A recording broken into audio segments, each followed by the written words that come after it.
السلام علیکم دوستو، دنیا میں توانائی کا بحران دن بدن شدت اختیار کرتا جا رہا ہے۔ اس کی بہترین مثال حالیہ پیٹرول کی قیمتوں میں بے پناہ اضافہ ہے۔ سائنسدان اور محققین اب اس مسئلے کو مستقل طور پر حل کرنے کے قریب پہنچ چکے ہیں، جس میں سب سے بڑا ذریعہ جوہری انضمام نیوکلیئر فیوژن سے توانائی کے حصول کی کوششیں ہیں۔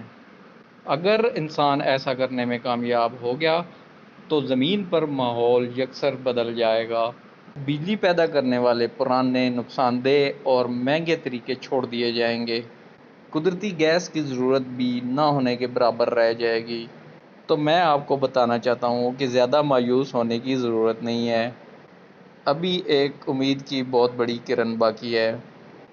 انسان کی جانب سے اس کام میں اچھی ترقی کا مطلب ہے کہ گاڑیاں، جہاز، طیارے اور خام تیل پر چلنے والی تمام اشیاء میں بھی خام تیل کی بجائے اسی تکنیک کو استعمال کیا جائے گا۔ کاربن ڈائی آکسائیڈ پیدا کرنے والی وجوہات ختم ہو جائیں گی، زمین پر درجہ حرارت کم ہو جائے گا، ہر سال بڑھتی ہوئی گرمی رک جائے گی اور زمینی فضا دھوئیں اور بہت ساری آلودگی سے پاک ہو جائے گی۔ رات کا آسمان موجودہ حالت سے بہت زیادہ بہتر ہو جائے گا، فلکیاتی مناظر دیکھنے لائق ہوں گے۔ زمین پر موجود برفانی خطوں کے پگھلنے کی رفتار میں بھی کمی آ جائے گی۔ کئی ایک خطرناک بیماریاں ختم یا بہت ہی کم ہو جائیں گی۔ جوہری فیوژن سے حاصل ہونے والی توانائی مقدار میں پوری دنیا کے لیے وافر ہوگی۔ اس میدان میں کامیابی ملنا انسانیت کے لیے ایک بہت ہی اچھے دور کا آغاز ہوگا۔ اب آتے ہیں کہ جوہری فیوژن ہے کیا اور یہ کیا چیز ہے۔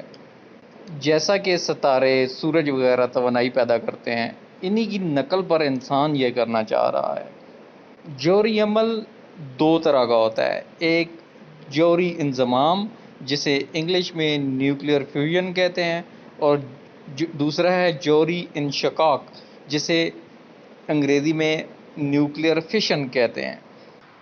ایک میں دو چھوٹے ایٹم مل کر ایک بڑا ایٹم تشکیل دیتے ہیں، جیسا کہ ہمارے سورج میں ہو رہا ہے، اور دوسرے کیس میں ایک بڑا ایٹم پھٹ کر دو چھوٹے مرکزوں یعنی ایٹموں میں تقسیم ہو جاتا ہے، جیسے کہ ہمارے ایٹم بم میں ہوتا ہے۔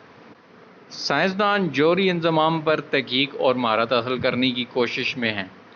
دو ایٹمز بہت زیادہ درجہ حرارت اور دباؤ کے سبب جب باہم ایک دوسرے میں ضم ہوتے ہیں تو ان میں سے مادے کا کچھ حصہ توانائی میں تبدیل ہو جاتا ہے۔ یہ توانائی مقدار میں بہت زیادہ ہوتی ہے۔ کتنی زیادہ ہوتی ہے؟ 10 گرام مادے سے اتنی توانائی حاصل کی جا سکتی ہے جو کم و بیش 80 ٹن تیل سے پیدا کی جائے گی۔ توانائی کی یہ بہت بڑی مقدار ہے اور یہ صرف 10 گرام مادے سے پیدا کی جا سکتی ہے، اور اس کا سب سے بڑا فائدہ یہ بھی ہوگا کہ ہم فضائی آلودگی سے بھی محفوظ رہیں گے۔ اب اس عمل میں سب سے بڑا مسئلہ یہ ہے کہ اس عمل کو بااختیار طریقے سے توانائی کو استعمال میں لانا نہایت ہی تحقیق طلب، مشکل اور تکنیکی کام ہے، لیکن یہ امید کی جا سکتی ہے کہ چند برسوں کی مزید تحقیق سے سائنسدان اس انرجی کو کنٹرول کرنے کی پوزیشن میں آ جائیں گے اور یہ پوری دنیا کے توانائی کے بحران کو یکمشت حل کر دے گا۔ اس سے ہمارا پیٹرول پر انحصار بہت کم ہو جائے گا اور ہم نیوکلیئر انرجی کی طرف بڑھ جائیں گے۔ یہ ایک ایسا سنگ میل ہوگا جس کو عبور کرنے کے بعد انسان ایک بہت ہی کم قیمت، آسان اور سہولتوں والے دور میں شامل ہو جائے گا۔ تو آپ سب لوگوں کو میں یہ کہنا چاہتا ہوں کہ امید کا دامن پکڑے رکھیں، مایوس نہ ہوں۔ انشاءاللہ بہت جلد اس بحران پر بھی انسان قابو پا لے گا۔ مزید اس طرح کی اچھی اچھی باتیں آپ سے شیئر کرتا رہوں گا۔ اچھی لگیں میری باتیں، اچھی لگیں اور میری معلومات اچھی لگیں تو میرے چینل کو سبسکرائب کر دیجیے گا، ویڈیو کو لائک کر دیجیے گا۔ تھینک یو، جزاک اللہ۔